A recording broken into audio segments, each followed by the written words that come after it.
Well, there's so many different stories coming out of the violence and the looting of 2 weeks ago. Some of them are heartbreaking. You saw just a little while ago, Plani Pakadi reporting from Alexandra. People still battling just to find places. They have to walk kilometers just to buy necessities. Some of the stories provide a little bit of hope and inspiration for our future. One of them involves a strategist called Nick Nzama. He was working with communities in the Hillcrest area in Durban, helping to arrange members of the community from different parts of the community, really, to work together to stop the violence. He joins us now. Nick, good afternoon to you. It's a really important story, this. You helped this community in a difficult time. What did you do?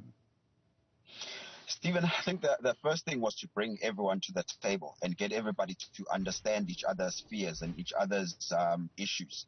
And that wasn't easy because you've got people whose businesses are being looted and people whose businesses have been burnt. And you're saying, let's sit down with community leaders. Let's sit down with the taxi association. So that was the first stop, to say, let's understand as well. If as a neighborhood watch, you're going to go and stop at a street at the entrance of a suburb, can you make sure that if you've got a black resident in that area, you pull them out so to come and actually assist you at that blockade, so that it's not just one color or one race of people actually stopping another race, so that people can understand it's a community protecting its residential area or whatever. So we started looking at that. It was not easy, but everybody came around the table. Our first meeting was around underneath the tree with the taxi association, the indunas, the councillors in the area, community activists, the neighborhood watch guys, the business people in the area. It was just 11 of us, and then that grew to a large number of people. It's so interesting what you say. So if you get stopped at a roadblock, people have all sorts of fears, and they have fears sometimes in this country because of where we come from, of people who, there's no other way for me to put this, of people who don't look like them. If you have a diverse, group of people at a roadblock, that fear goes away almost immediately. Not just the fear, Stephen, that goes away, but it's also the communication. So a person that might not be able to express themselves in English, and they're being asked, where are you going, where are you coming from? Then automatically, once there's a language barrier, the communication barrier, things go south. Where else, if the communication, people can express themselves in a language that everybody understands, they're more comfortable, they see people that maybe that might be of the same color or race as them, the situation changes. You're de-escalating the situation almost immediately. It's really interesting that. I mean, I sometimes think, the way to make something work is to just have diversity in the group of people doing it. It doesn't really matter how much diversity you have, more is better, but just if you have a diverse group of people in South Africa, that's going to work.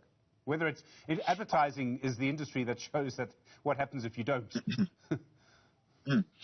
Absolutely, Stephen. I think we sometimes underplay that because we think it's a warm fuzzy story. But at the end of the day, that warm fuzzy story is what breaks down barriers. If we don't start looking at the things that unite us as people and the things that we have in common, because for me, for instance, the realization that as much as the white business people were worried about their businesses and what have you, most of them did not even understand that the taverns and the spaza shops and the supermarkets and the businesses in the valley had already been burnt as well. So, because a lot of things are based on stereotypes and assumptions, and we assume that we know about each other's race. So the moment everybody got around underneath the tree and the taxi guy started saying, no, we don't need this. Our taxis will be repossessed. We don't want this thing to carry on.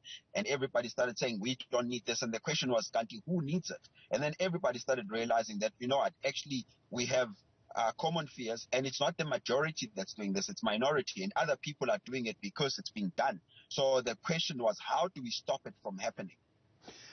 How important is building trust? So if you build a little bit of trust and you have a little bit of peace in the community for a night, the next night, so you go from everybody having to spend a few hours together, not really knowing each other at a roadblock, by the next night, they all know exactly what kind of phone they have, what kind of phone charger they need, and how they like their coffee. So, Stephen, I think from us, what happened, I'll give you a good example. What happened from us, we phoned the vice chair of the taxi association to come and meet us with the neighborhood watch on the other side of the hill. So when he went through the blockade, because he had to go through one of the blockades to get to us, he was stopped at gunpoint. He was very upset. He came to us. By the time he got to us, he was extremely, extremely upset that somebody had put a gun in his face.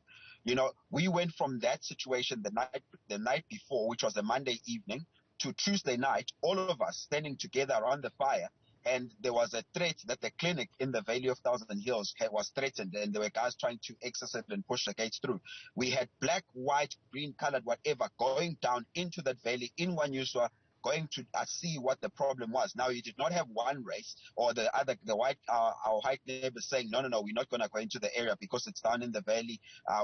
Everybody went. Everybody jumped into their cars quickly and went. So we went from a situation where people were pointing guns at each other because of assuming that because you're black, you're supposed to be in there, or to a situation where how do we attend the problem collectively? Do you think these networks are going to last? I mean, people aren't going to forget this time. It's going to be part of our memory for a very long time. Are you optimistic? Look, Stephen, Yeah, Stephen, now as I speak to you, I've attended 2 meetings today, very long meetings. One in the morning was with the Westmead Greater Westmead Business Association, where we had government, 2 deputy ministers, Deputy Minister of Arts and Culture, Deputy Minister of Justice, the Speaker of eThekwini Municipality, Head of Business. For the first time, those parties sat together and say, what can we do to bring about change in just the Westmead Business Precinct? Now, I've just stepped out of another meeting where we've had the taxi association, the business community leaders, the councillors, the NPOs, the NGOs in the area, everybody saying, what can we do to sustain these relationships that have been built? Right now, there's issues of food shortages. Last night, we were able to, after one meeting, we were able to get 7 tons of maize meal to go into the valleys, because now people have got no shops. They don't have access to things, so we were able to, after one meeting. So I really think they're gonna carry on these networks. Number 2, the other thing we're trying to look at, not just doing food parcels in both the Westmead and the Outer West initiatives, both initiatives. What we're trying to achieve is to say, how do we bring about understanding through social events, be it sporting events, be it business networking events, to start understanding each other as people. Let us break bread so that we can start having these conversations and start understanding each other as human beings at a basic level. Nick Nzama, really appreciate the time. Really important story that you've told us. Thank you very much indeed.